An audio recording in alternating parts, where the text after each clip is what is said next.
الحمد لله رب العالمين حمدا شاكرين إله الأولين والآخرين، والصلاة والسلام على رسوله النبي الكريم وعلى آله وأصحابه أجمعين.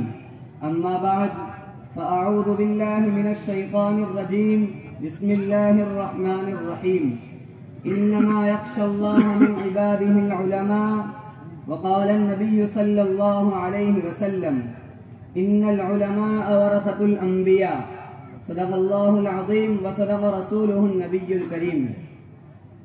صدر محترم اور مسند پر جلوہ افروز ذی وقار علماء کرام، اساتذہ کرام اور حاضرین مجلس، آج کی اس بزم میں میری تقریر کا عنوان علماء کرام کا مقام ہے. میرے محترم دوستو، میں نے ابھی آپ حضرات کے سامنے ایک حدیث کا ٹکڑا پیش کیا جس میں حضور اکرم صلی اللہ علیہ وسلم نے ارشاد فرمایا: ان العلماء ورثۃ الانبیاء، کہ بلا شبہ علماء کرام انبیاء علیہ السلام کے وارث ہیں. بڑے آدمی کا وارث چھوٹا ہو تب بھی وہ بڑا ہی ہوتا ہے. جیسے ایک پہلوان ہے، اس کا بیٹا لنگڑا لولا اور معذور ہو تو ایسا نہیں ہوگا کہ اس کا وارث کوئی پہلوان ہی ہوگا، بلکہ اس کا وہ معذور بیٹا ہی وارث ہوگا. تو علماء کرام چاہے چھوٹے ہو یا بڑے، کم درجہ کے ہو یا بڑے درجہ کے ہو، سب کے سب انبیاء علیہ السلام کے وارث ہی ہوں گے. اور جب ہم ان علماء کرام کی بے عزتی کرتے ہیں، ان کی بے ادبی کرتے ہیں، ان کی غیبت کرتے ہیں، ان کی دل آزاری کرتے ہیں، تو حضور صلی اللہ علیہ وسلم ناراض ہوتے ہیں. اور جب ہم ان کی عزت کرتے ہیں، ان کا احترام کرتے ہیں، تو بلا شبہ حضور صلی اللہ علیہ وسلم خوش ہوتے ہیں. اور یہ اس لیے کہ ان کی نسبت ان العلماء ورثۃ الانبیاء کے تحت حضور صلی اللہ علیہ وسلم سے وابستہ ہے، انبیاء علیہ السلام سے جڑی ہوئی ہے. بانی تبلیغ جماعت حضرت مولانا الیاس صاحب رحمۃ اللہ علیہ سے کسی نے سوال کیا کہ حضرت کچھ علماء ہیں جو دین اور تبلیغ کا کام نہیں کرتے، تو کیا ہم ان کے بارے میں برا بھلا کہہ سکتے ہیں؟ تو حضرت نے کیا بہترین مثال دے کر سمجھایا. سنیے، حضرت نے فرمایا کہ ان علماء کی مثال قرآن کریم کی سی ہے کہ جب قرآن کریم پھٹ جاتا ہے، خراب ہو جاتا ہے، تو کیا ہم اس کی توہین کرتے ہیں؟ نہیں کرتے. بس اسی طرح علماء بھی ہے، ان کی برائی بالکل نہ کرے، ان کی غیبت بالکل نہ کرے، ان کو تکلیف بالکل نہ دے. کتابوں میں لکھا ہے کہ ان علماء کے وجود کے ساتھ ہمارا وجود ہے. جس دن کائنات سے علماء کا وجود ختم ہو جائے گا، اللہ تعالیٰ اس پوری کائنات کو ختم کر دے گا. حضرت علی رضی اللہ تعالی عنہ فرماتے تھے کہ جب کوئی عالم فوت ہو جاتا ہے تو اسلام میں ایک درار پڑ جاتی ہے، اور وہ درار اس وقت تک پر نہیں ہو سکتی جب تک اس جیسا عالم پیدا نہ ہو جائے. اسی لیے حضرت ابن عباس رضی اللہ تعالی عنہ فرماتے تھے: خراج الارض بموت العلماء والفقہاء، کہ زمین کے اندر فساد برپا ہو جاتا ہے جب علماء اور فقہاء فوت ہو جاتے ہیں. میرے محترم دوستو، ان علماء کی قدر کرو. اور بہت سارے لوگ تو ایسے ہیں کہ وہ اپنا مشن ہی بنا لیتے ہیں علماء کرام کو پریشان کرنے کا، ان کو ستانے کا.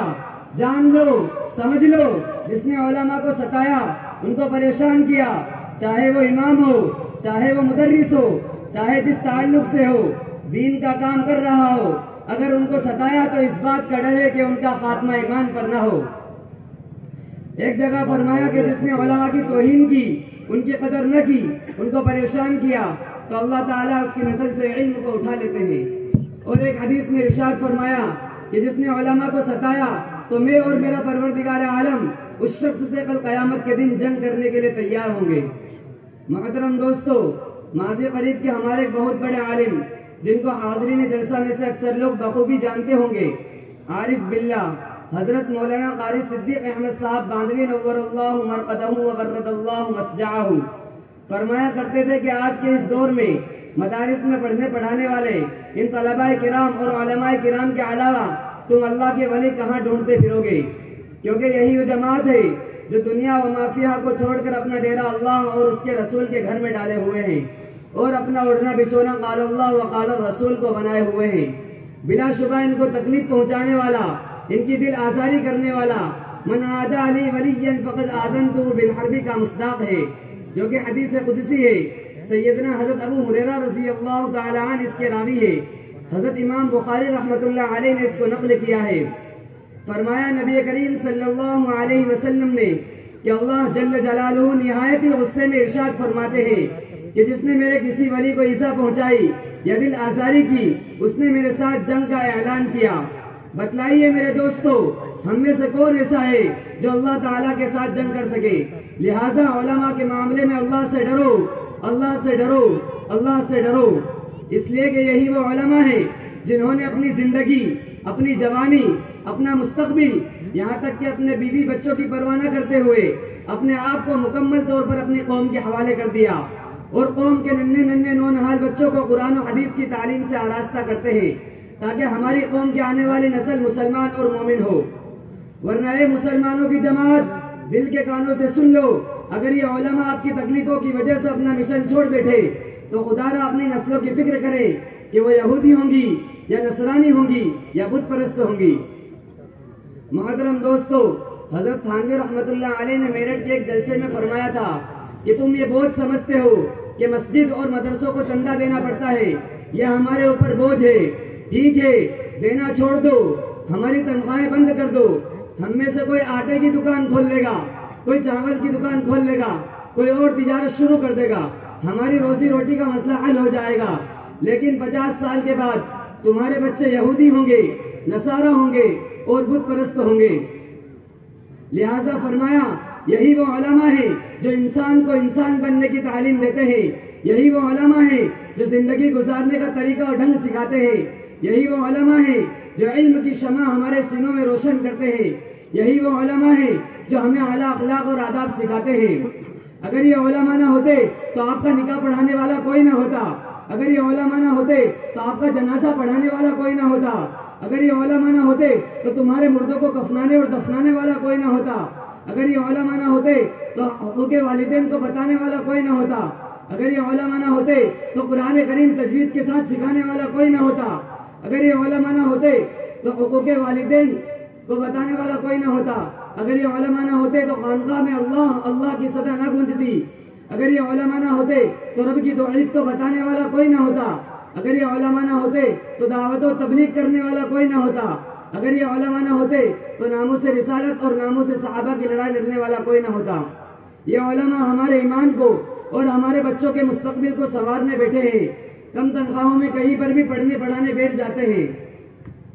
کوئی بزم ہو کوئی انجمن یہ شعار اپنا قدیم ہے، کوئی بزم ہو کوئی انجمن یہ شعار اپنا قدیم ہے، جہاں روشنی کی کمی ملی وہیں ایک چراغ جلا دیا۔ محترم دوستو، ایک مرتبہ حضرت علامہ بن نوری صاحب رحمۃ اللہ علیہ نے ڈھابیل میں ایک تقریر کے دوران فرمایا تھا کہ مکتب میں جو اساتذہ پڑھاتے ہیں وہ حضرت ابن عباس رضی اللہ تعالی عنہ کی تفسیر کے مطابق علماء ربانیین ہیں، ولیکن کونوا ربانیین بما کنتم تعلمون الکتاب وبما کنتم تدرسون۔ حضرت ابن عباس رضی اللہ تعالی عنہ فرماتے ہیں الذی یعلم الصغار قبل الکبار، وہ لوگ جو بچوں کو بڑا ہونے سے پہلے سکھاتے ہیں وہ علماء ربانیین ہیں۔ اور پھر فرمایا حضرت علامہ بن نوری صاحب رحمۃ اللہ علیہ نے کہ اگر یہ حضرات جو کہ مکتب میں پڑھاتے ہیں ان کی محنتیں نہ ہو تو پھر میرے پاس بخاری شریف پڑھنے کون آئے گا؟ محترم دوستو، شاعر مشرق علامہ اقبال رحمۃ اللہ علیہ جن کی اکثر و بیشتر زندگی کالج اور یونیورسٹی میں گزری، ان کی قلندرانہ نگاہ کتنی دور رس اور حقیقت شناس تھی۔ وہ فرماتے ہیں کہ ان مکتبوں اور مدرسوں کو انہی حالت میں رہنے دو اور ان مسلمانوں کے بچوں کو انہی مدارس میں پڑھنے دو۔